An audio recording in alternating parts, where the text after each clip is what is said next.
Hi, everyone. Welcome to the Trail Talk High Pointing Podcast. I'm your host, Lauren, and our guest that we're speaking with today is a former guest, Mike Sloan.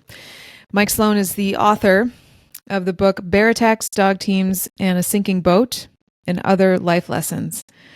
And he is also a 50-state high pointer. Mike and his son, Dan, who is also one of my guests, have done all 50 high points together, except for Denali, right? You guys did that one separately. Yeah, right. Yeah. Yeah. You didn't want to go back up there with him.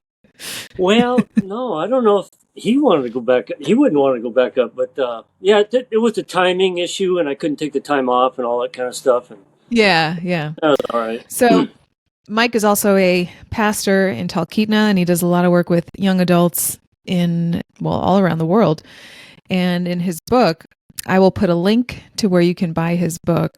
It's a collection of short stories from Mike's life that take place in almost every setting, from the Bering Sea to the Himalayas, and it's stories of lessons learned. And I think that listeners will be able to connect to those stories. I think, Mike, you're a good storyteller and you're a good preacher, and that shows through your work here. So thanks for being on the show. And we're going to talk about a special topic today because we've already talked about Mike's 50 State High Points and his book. And what I want to talk about is a topic that I know that will resonate with a lot of listeners. And it's a topic that Mike is very well versed in. It's about building character and resilience in young adults through the outdoors. Mike, can you share with our listeners a little bit about the work that you do in the outdoors with young adults? Sure. When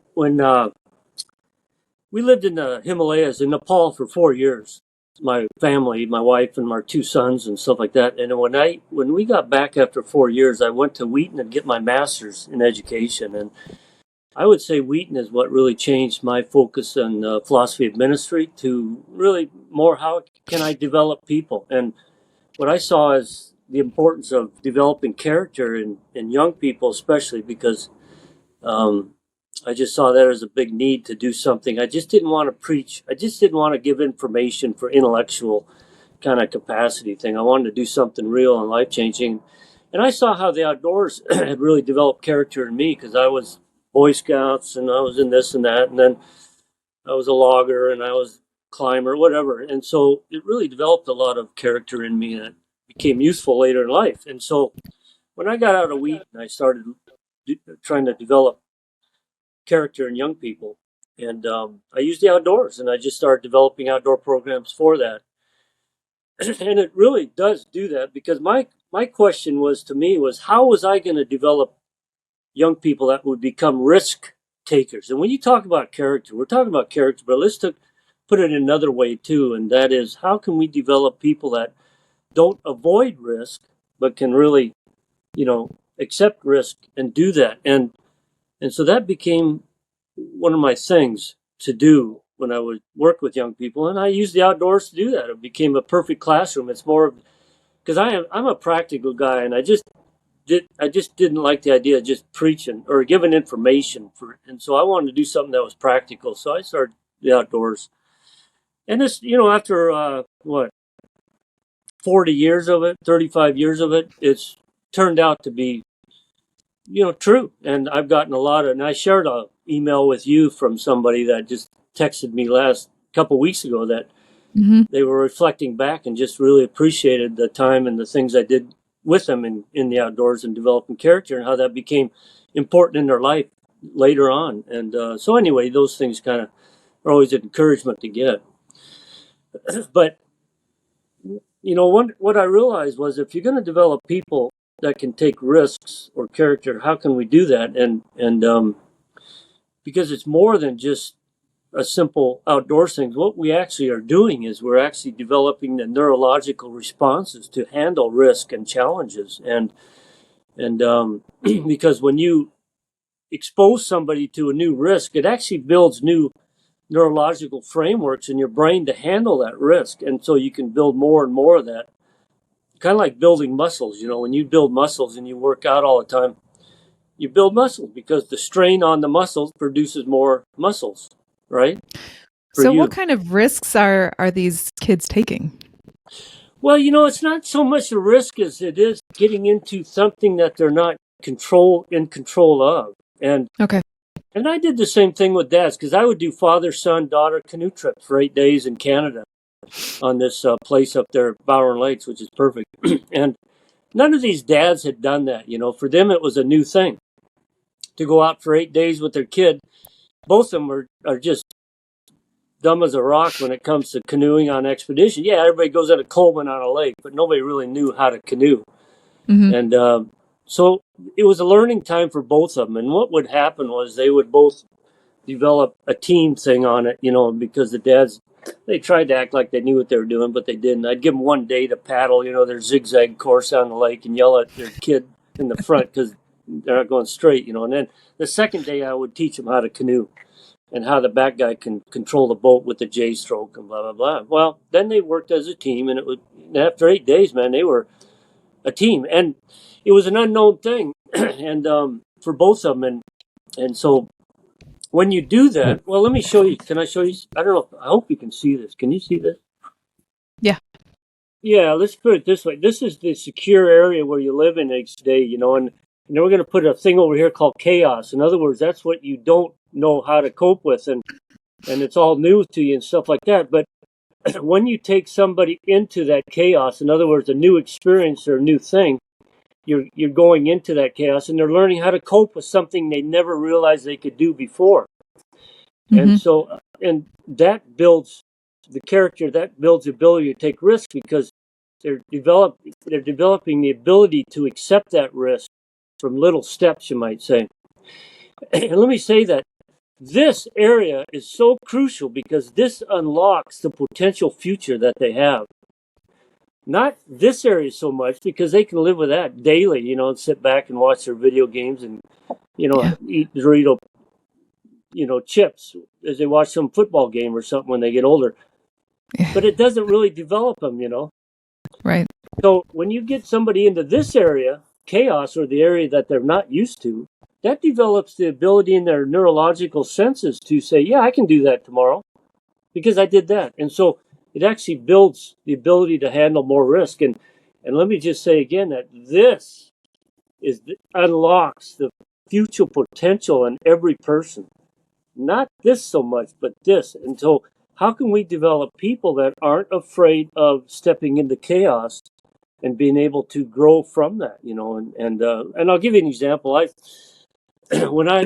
Right now I'm going back to Nepal in May 1st. I'm leaving, and I'm Mm-hmm. taking my grandson who's just 17, and this kid has never been out of the States, never even been to Canada, and he lives in Anchorage. But he's the son of Jake, who lived in the village in Nepal. We lived 4 years when his dad, Yeah. who was 9, he lived 4 years out there. Jake did. And now I'm taking his son, my grandson, out. And this kid's all excited. He's never been out there. But here's the thing. To him, it's all chaos. He's never been there. He doesn't know what to expect. Mm-hmm. And I'm taking him out of this, and I'm going to start developing the ability to handle this in him by taking him out to the Himalaya villages where we lived for 4 years. And we'll go out there. And what does that do? Well, that builds in him the ability to say, yeah, I'll go to Africa next year or whatever. Because why? Because he's developed the ability to handle more chaos or uncontrolled parts that he's never been in, and so we build those things. So I want to unlock this future in him. I want to help to unlock more of this future, and I'm going to do that by taking him over to an area like Nepal where he's never been, taking him to a Himalaya village where we lived for 4 years, his dad, and just seeing that, and he'll grow from that because there's a lot of things he's going to learn to do and not to do, and he'll learn a lot and grow in the ability to take risks by that. So it's these kind of practical things, and you can't do that sitting in a classroom by talking knowledge.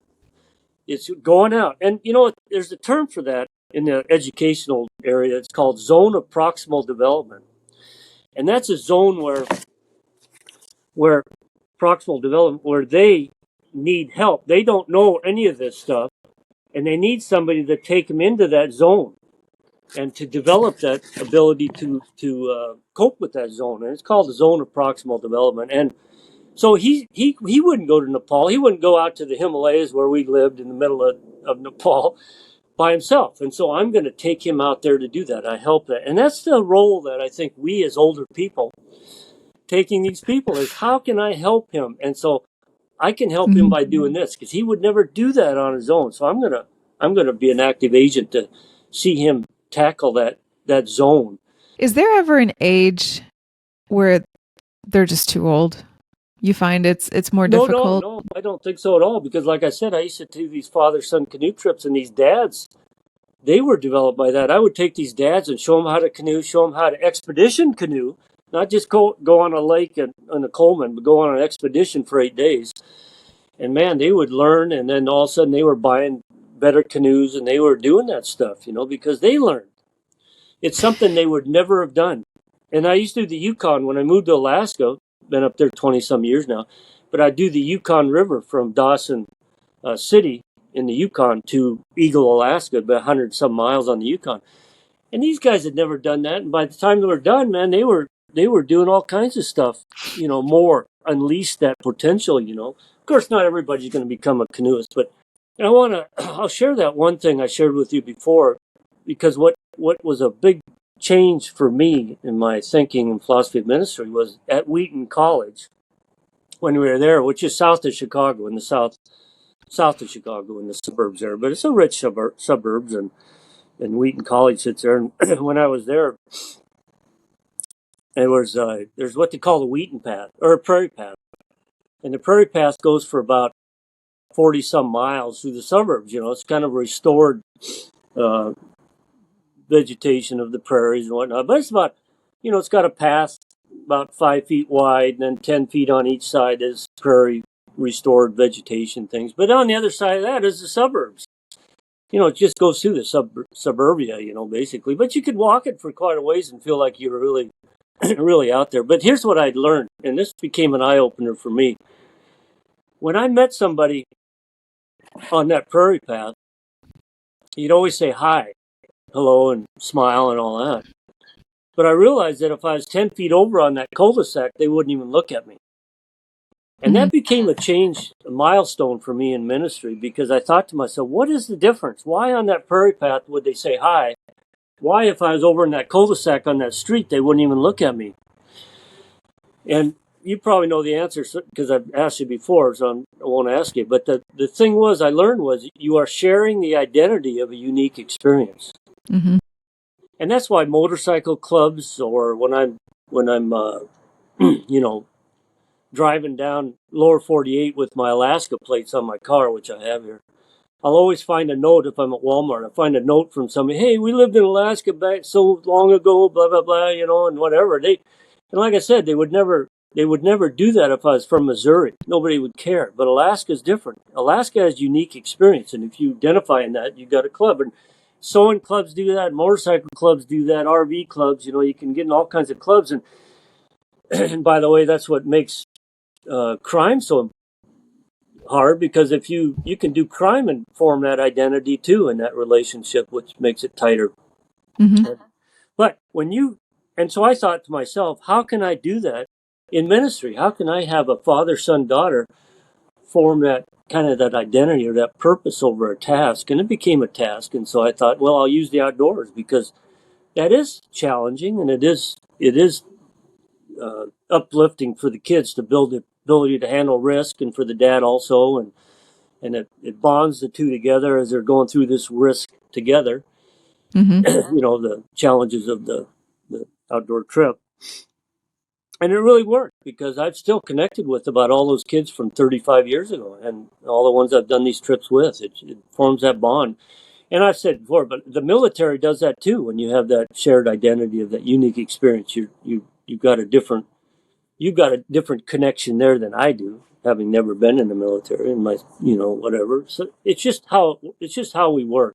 When you're doing this work with the father-son, father-daughter teams, do you ever find people who it doesn't click?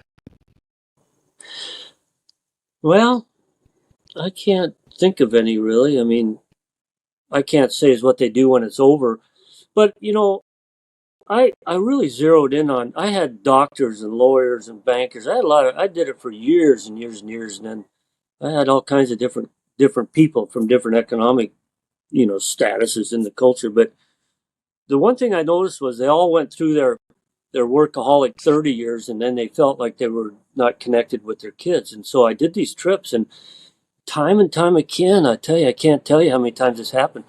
By the end of the trips, and they're bonding over this experience and this task and accepting the risk out there and all that stuff. And when they're done on that last night, I'm telling you, I can't tell you how many times at the last night, this guy was hugging his kid for the first time in years, They were hugging each other back. And it just built that bond, that shared experience and that bond. And of course, then I used to do a lot of 50-mile hikes with these kids. So I do the 50-mile hikes in the summer, and that was always, I don't know. It's funny because when you're working with junior hires and you're trying to build character in them, and you do the outdoors, nobody can control the outdoors. So you're out there and you learn to cope in the outdoors. That's the idea. You got this risk involved that you can't control, and that's chaos. And so when you launch into that, you got to get through it, and you learn how to get through it and survive. And that's the beauty about it. One of these trips I did 35 years ago, we were gone 9 days in the Cascades. It rained 7 out of those 9 days. And I mean, rain hard. We're up high. We're at the Crest Trail, so it's pretty high. And my thing was I would never quit. I'd always see it through because I wanted these junior hires to see this through and not get out early for whatever reason, barring any bad things like snow. But anyway, so one time it rained 7 out of 9 days. And if you had those kids right after that trip list the things they didn't like and the column of the things they liked, the things they didn't like would be, yay long. Things they liked would be like this, that long. But here's what I noticed. If you ask them the same thing in 6 months, the things they didn't like shrinks and the things they like becomes longer because they remember the good parts. That's nostalgia. That's how it works. Yeah. So I never worry too much about the crying in the tents at night and all that kind of stuff. Because I know by January, February, they'll be excited for the next summer trips. And that's happening right now in Alaska. I started, 20 years ago doing a Seward beach hike with young kids. And anyway, it's developed where I'm doing all these kids from all ages, 3 to 6 years old. Moms bring their kids on their backs, whatever.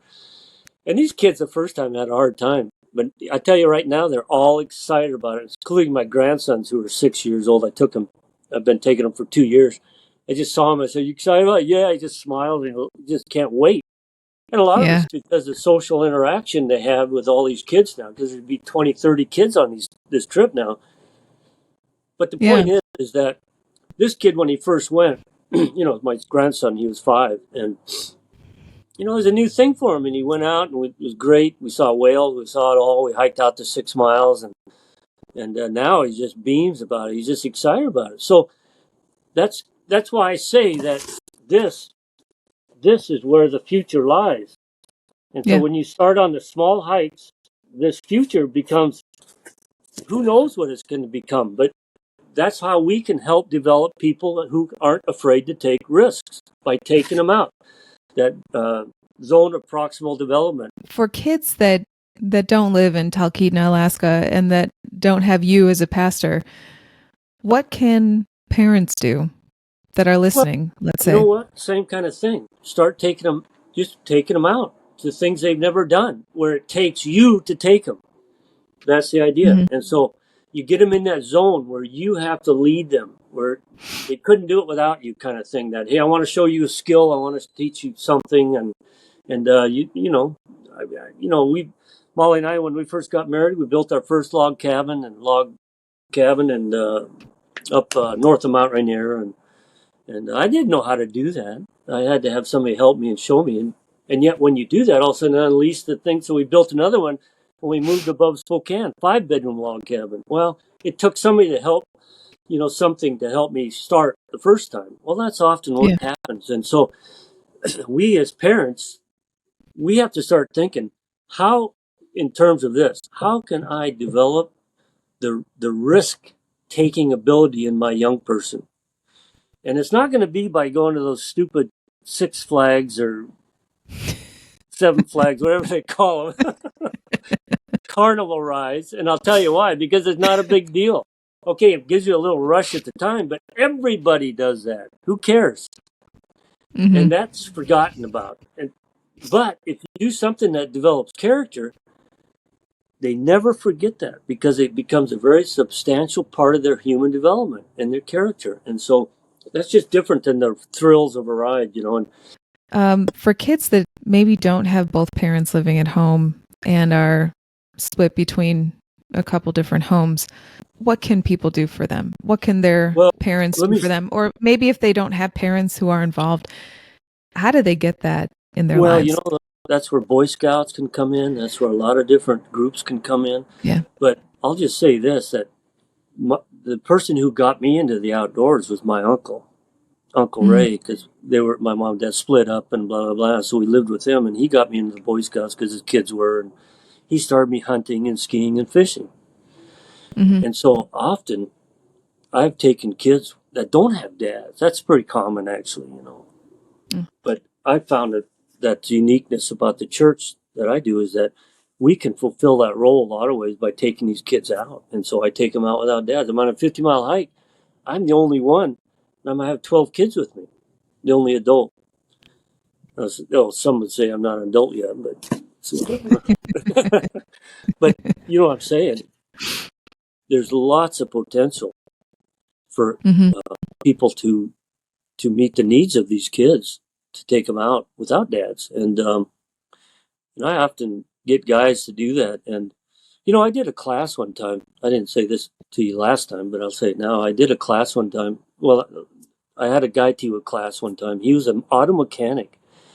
And that's all he did. He just worked on engines, you know, and things like that. And I asked him, I said, "Hey, Paul, would you teach these kids how to put together an engine or the basics of an engine?" And so he had a little Toyota engine that was easy to maneuver, and he did a class on putting again together an engine, how the carburetor works, and this and blah blah blah. You know, it was a simple thing. He never thought of doing that. But I said, yeah, you can teach these kids a skill. You can teach them a little bit, again, of that zone of proximal development where they wouldn't understand an engine.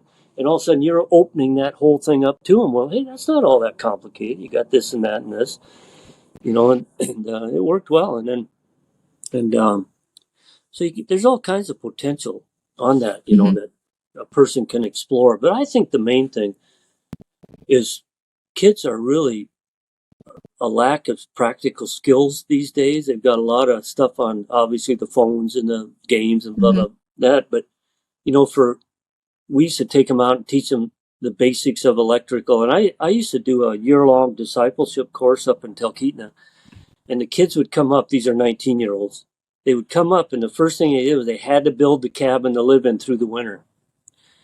We had 20 acres up there, and of course, snows a lot, 4 to 6 feet every year. And so they'd come up in the fall and they'd build a cabin. I'd help them, obviously, because they didn't know how to build. So I'd show them how to build a small cabin. It'd be 12 by 16, whatever, and framed. And we'd go through it all and built it, and they'd stay the whole winter in the thing. And then, you know, it was more of a skill based thing. And then every summer when they left, I would sell that cabin just for material costs so I didn't accumulate too many on the property. But, you know, those young people, you know, kids, they're not kids anymore. They're 45 years old. But, you know, it launched some of them into building more, you know, and it was just, let's show them the basics of building. And they'd stay in the cabin. Man, did they ever feel good about that? To build their own Mm-hmm. cabin to live in Alaska in the winter. But again, I think it boils down to the skill-based things that we can, as adults, can share to a young person that doesn't know, whatever that is. You're But right. So, how different do you think the world would be if more kids had the opportunities that you give to the young adults in your community? well, you know, in the old days, they used to do. Everybody used to have to learn a skill. They called it apprenticeships, you know. And so, the old Mm-hmm. days, you'd go apprentice with somebody to learn a skill. Well, nowadays, you don't have to do that. In fact, you don't need a lot of. You don't need the older generation, you know, because you're living in this new age and AI and computer and stuff like that. Mm-hmm. But there are skills that are being lost, and some of it is building skills. But because I believe that, you know, for most people, if you know, to be able to build or repair a house or whatever. It can be a very economic way to improve yourself. Hmm. Instead of calling a plumber, you can fix it. Or like we did, we built probably over our married life of 51 years now. We built probably 2 log houses and about 7 frame houses. And that's how I really funded myself, in ministry, building and selling, building and selling. What do you think about the challenge that parents today face with all of the screens and the tablets that kids always have? There's a big problem because of the how you can get hooked into that. I mean, basically, thing is you get hooked. You can become addicted. It's very, Hmm. very addicting. Those kind of things. But I've got grandkids, all ages now. I've taken the 17-year-old to Nepal. I had to be proactive in that because it'd be easy not to do that. And he knows all there is about computers. He's got his own YouTube channel. His dad does too. But I'm taking Yeah. him out where he's not going to have it. Then I've got these 6-year-olds and 9-year-olds and whatever. And these 6-year-olds I take hiking. And I'm pretty proactive in it, taking them out to doing things. Because here's what I learned: is those 5-year-olds, 6-year-olds, they love to come out and help if you're working on something. Kids that age love to come out and help their dad or help whatever if you want to show them how to do something. It's just that we don't take the opportunity, and often we're too busy. What about the parents who don't live in an area that's surrounded by a lot of nature and they want to get their kids in the outdoors, but they live in like an urban community? What are ways that they can introduce their son or their daughter to what is labeled in your Venn diagram as chaos without being over the line? Well, the thing is, as you know, have done all the high points in all 50 states. Every Yeah. state has a place you can go get in the woods. Yep. Even New York, Marcy, Yeah. you could go, you can always find a place to go. And we lived in Missouri for 4 years, helped out in a church there in Missouri, southern Missouri, actually. And so I organized their church canoe trips down some of those rivers every fall. It was fun. And then I would drive kids from Missouri out to the west to come along when we would do the high points, Daniel and I. We'd go Hmm. do like Montana or Wyoming or Nevada. We'd do all that, drive out from Missouri to do those. And the kids, the group would stay in a camp someplace, and Daniel and I would go do the high point. Oh, cool. And some of those kids, man, I'm telling you, never seen the mountains before. And Yeah. and I don't know if I said this before, but I'll say it now. I had 2 girls from Kansas City, and I took them to Montana, and they hiked the 50 miles there that we did. And when I was driving back to Kansas City to drop them off, because we were south of Kansas City, so I was going to swing by and drop them off in Kansas City. The girl looked at me, one of them, and said, I was perfectly happy with Missouri till I met you. And she later became a missionary, was in India for a few years, And you can't minimize the impact we have neurologically by doing these things, because it really does build up the ability to handle these things. And, I've shared with you before, my son was a Marine, as you know, and he was 3 tours in Iraq. And he Hmm. went into this chaos, as a Hmm. Marine in Iraq. And, he built up the first time he was in combat, he was really scared, which obviously you would be. Well, he survived, and then he built up the ability that by his third term, he wasn't that scared again. He had built up the Hmm. ability to handle that stuff, that chaos. It didn't mean the danger wasn't real. The danger was just as real, but he had built up the ability neurologically to handle that stuff without the stress. It didn't mean Hmm. he took crazy chances, but he wasn't as scared as the first time. Let's put it that way. But Yeah. that's what works. That's how it works in our brain. And so I want to get young people to be able to say, "Hey, yeah, I'll go to India. No big deal. I was in Nepal. Hey, yeah, I'll go there." The first time I went to Nepal, I'd never been out of the States either. And the first time I went to Nepal, I went with a Nepali woman doctor I met in Canada. We were up there in Bible college, and I met this Canadian Nepali doctor who was in Canada for 6 months learning things, and she was going back. So she said, "Hey, you want to go to Nepal? Come with me." And I'd never been out of the States. I'd never flown like that. I've never been in Asia. It's the weirdest. I never would have thought of it, And I said, "Sure." So I went with her. So it was me and her. She's going home, and I'm going with her, and I stayed with her house, in her house, for 2 months. And I'll never forget the first time I landed in Kathmandu. This is 30, 40 years ago. Man, I'd never seen cows in the streets. I'd never seen the Hinduism stuff. It was just blew me out of the water. Mm-hmm. But when I lived with her for her family, for a month, then I said, I can do it. I go to India. So I went to India by myself. I think I have a story in the book about that, the bus Mm-hmm. ride to India. Yeah. I never would have done that. But what happened, what helped me to do that was going, living, and then building that ability to take risks. My goal now, because I'm a parent now, Yeah. and Oh, that's right. yeah, and my How old's your daughter's kid? she's just about to turn 3 months. Hey, don't spoil her, man. I had a full-time job at 6 months old, so I don't know what she should be looking at that. You sound like my husband. Oh my gosh. Yeah. He says the same thing. When can we get her working around the house? Yeah, right. But different upbringings there. Yeah. I crawled uphill to school both ways in snow. What I see as a challenge to parents today is like, of course, I want my daughter to love the outdoors, and Yeah.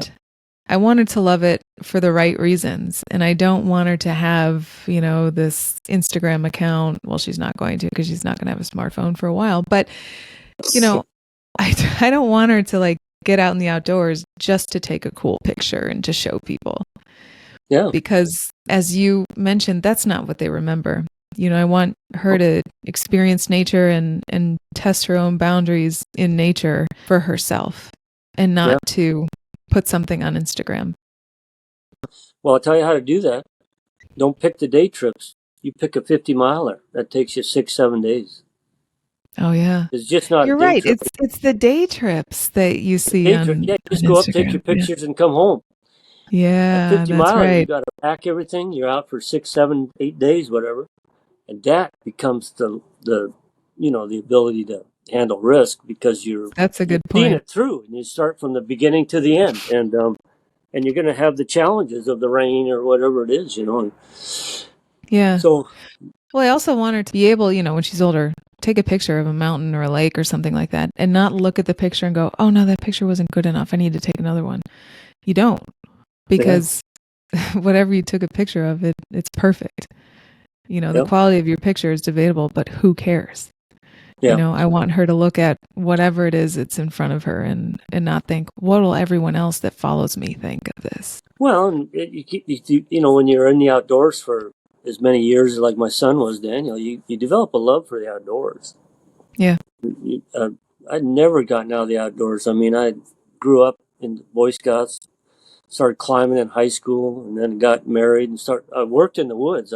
I worked outside the woods. That's right. Daniel and I did the high points. It still is. Mm-hmm. We're going down. We're going to meet him in Arizona, Phoenix. We're going to go up to the Grand Canyon and do some hikes with the kids, with all the grandkids. We're going to do hikes. It's always part of our deal. Well, they don't just turn 16, 17 and have a love for the outdoors.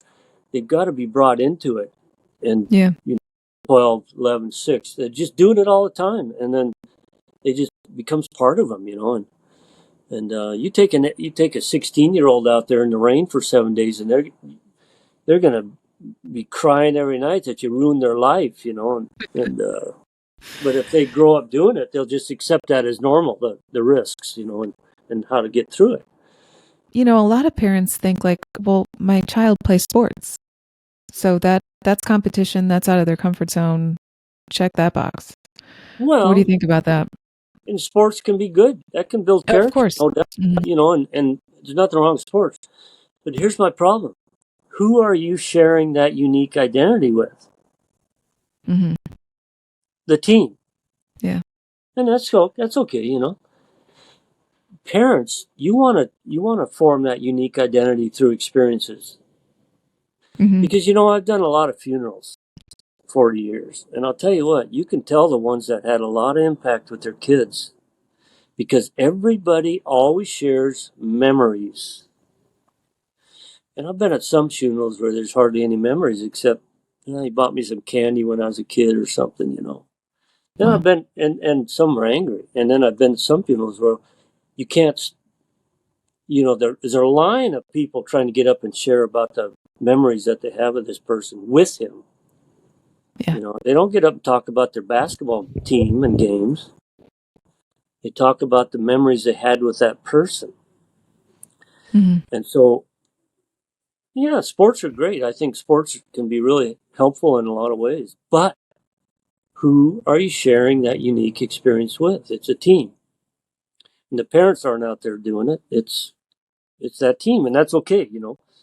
Daniel had Yeah, you unique got to experience. learn how to be a team player from a young age. Well, But Daniel has unique experiences with Marine buddies. We go to Phoenix. He's got a Marine buddy down in Phoenix. He's a cop yeah, in Phoenix, and he wants to take Daniel out on patrol and all. Well, he's got that unique experience with that Marines, yeah, but nothing can overcome or supplant what we've done, in the outdoors and Nepal, the experiences we've had as a family. mm-hmm. So anyway, yeah, it's not one or the other. It's like, it's all this stuff to develop that potential in that person, because a team sports can help this. You can Yeah, help this. We want to develop people that can handle risk. And you're right. all kinds of things do that. But as a parent, you don't want to miss out. So you're taking your grandson to Nepal. Anything after that?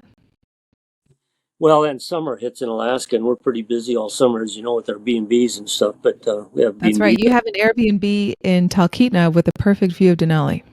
We've got 4 cabins with a perfect view of Denali. Sit up Yeah. out of Talkeetna, about 5 miles out of Talkeetna. Yeah. And for And the then listeners who are interested, I'll put a link to those Airbnbs in the show notes. Yeah, it's a great place if you can do a high point. If you can do Denali, you could stay there and look at it each day and wonder, what are you going to do? 'Cause we got a view of Denali, and I'm just glad I can look at it and know I got to the top, because if I didn't, I'd be so mad at myself. Yeah, that I look you'd at it have to every look day. at it every day. Daniel too. Oh, But that's good. we've got 4 cabins, 4 Airbnb B&B cabins actually. Yeah.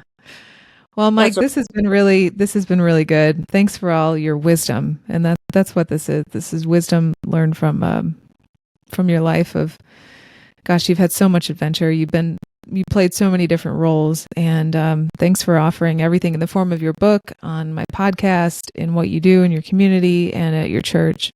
Thanks so much. Yeah, well, I appreciate you and what you're doing, and anything we can do to kind of spur people on to accept risk themselves, but also to how you can be a agent in somebody young person's life for them to develop their ability in life, because there's a lot of potential out there that's just untapped.